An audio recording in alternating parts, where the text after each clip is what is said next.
Hey y'all, welcome back to my channel. My name is Shanti. Nice to meet you. This video is just gonna be about undergrad and things that they should have told y'all.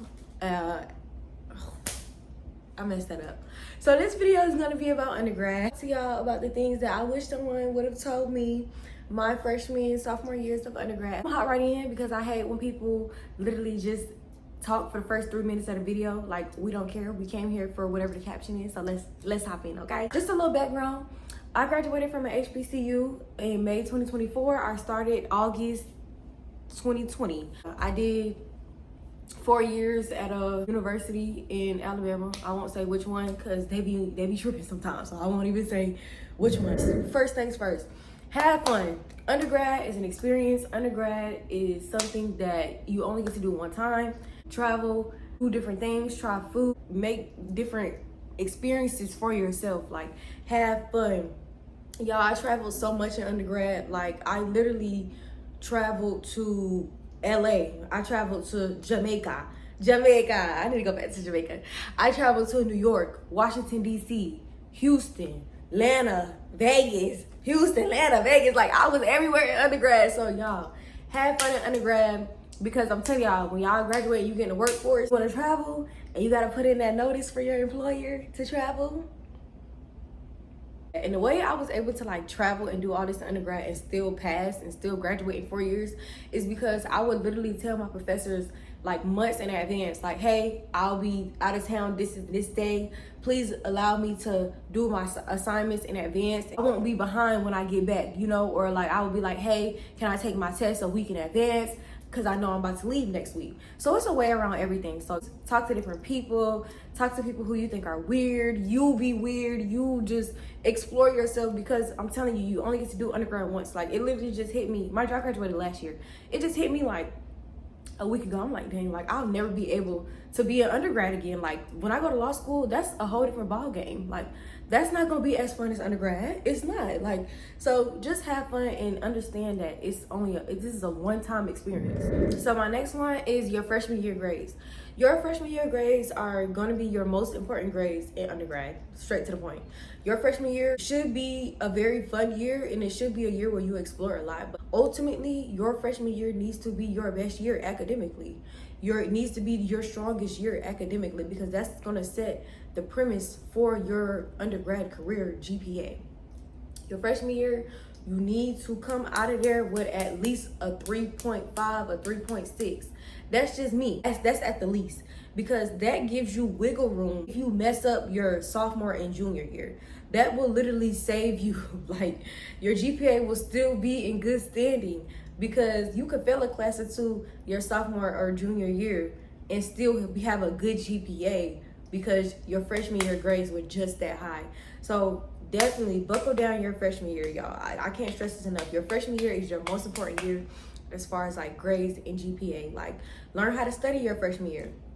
Okay, I understand that some of us are extremely intelligent. Some of us never really had to study going through K through 12, because the American education system, really, if you are good at memorizing stuff, you'll be able to pass. When you come to college and you get in your actual major, all programs are set up different, but across the board, what I see is like, you know, your first 2 years are like kind of your general ed courses, getting everything out the way, and then your last 2 years you'll kind of get into your specialty, or you'll get into your major, or whatever you really want to do for real. When you get into those last 2 years of college, those years are extremely important for how you study and how you retain that information, because depending on what field you're going in, those 2 years of undergrad more so associated with the career that you're going to have when you leave undergrad. So I would say learn how to study if you haven't had to study before your freshman year, just so you can start building those habits. So this is one of my most important topics that I'm going to discuss. I understand that, you know, you're probably a freshman, or you're probably like a sophomore, or you might be even in high school watching this video.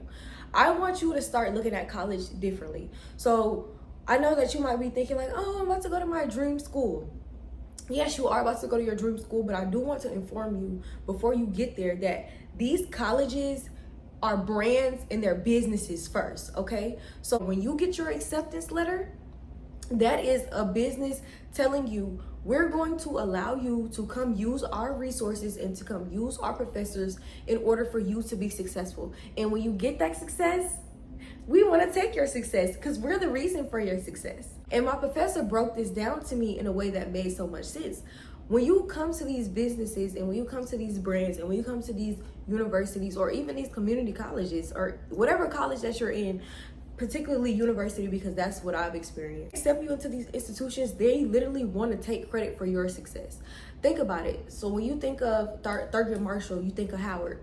When you think of all these big names, they're always asking, what college did they go to? Kamala Harris, Howard. These colleges want to take credit for your success. So when you're successful 30 years down the line, when you and your 6-figure home, your 7-figure house, they want to be able to say, we are the reason for your success. And it makes their business, it makes their brand, it makes their university stand out, and it raises their stats. That's where we get rankings and all of that from. So I want you to understand that when you go into these places, this is a business ordeal and this is a business deal. Because I really didn't understand that as a first generation college student, because I didn't really have anyone break that down to me. And it's like it's almost like you're branded. Kind of like, that's a exaggeration, but it's almost like you're branded. I used to wear my college's logo like when I used to travel, and I also did that for networking purposes. Like anytime I went to the airport, I always made sure I bought a university sweatshirt, because you never know who you're going to be connected with because you share the same brand. Y'all went to the same university.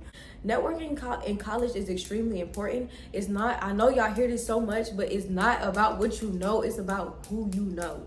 Literally, you could run into somebody in the airport who went to your school and it'll be, take my card, I need an intern. It's also a big one. This is called imposter syndrome. So imposter syndrome is basically you doubting your success or feeling that you're inadequate because you're in a space that you're not normally used to being in, or you might be in a space where you haven't had the accurate representation of someone who looks like you or someone you know personally who's done the thing that you're doing. So you start to doubt yourself and you start feeling like, I don't deserve to be here. I'm an imposter. You kind of get this feeling of, I don't deserve to be here, but that is a lie. You deserve to be there and you work just as hard as anyone else that's in that room. If you're in a room, you deserve to be in that room. Do not let imposter syndrome steal and kill and devour your success and your happiness. And honestly, girl, everybody's faking it. The CEO faking it. Do not let imposter syndrome get you out and down. You can do this. Everybody does not get the chance to receive higher education.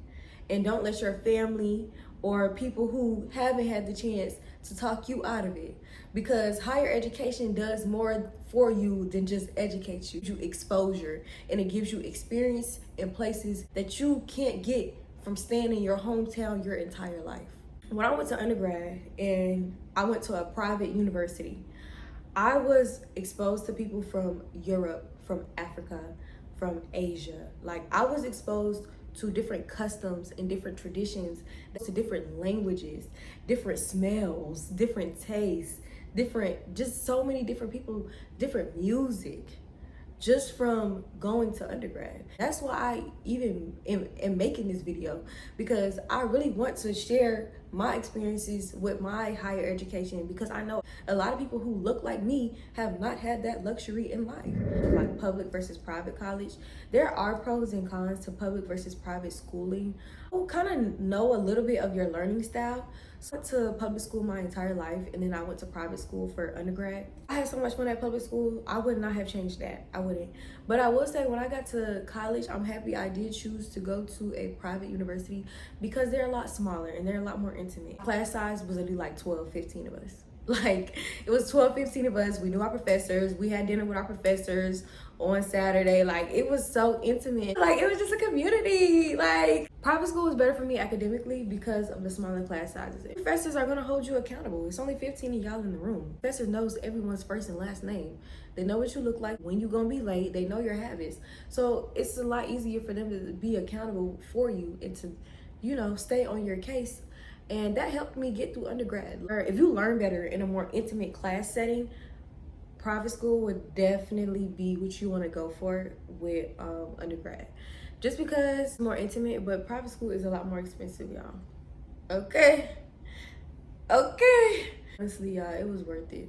Every penny was worth it. First, dress up in college. Don't go to class every day looking a mess. Dress up before class. You might not think your professors pay attention to that, but they do. Dress up, look presentable when you go to class. Don't wear crop tops and booty shorts to class. Don't. If you're gonna put it on, put it on. Same with these young men. You're in class, you gotta understand it's still a professional setting.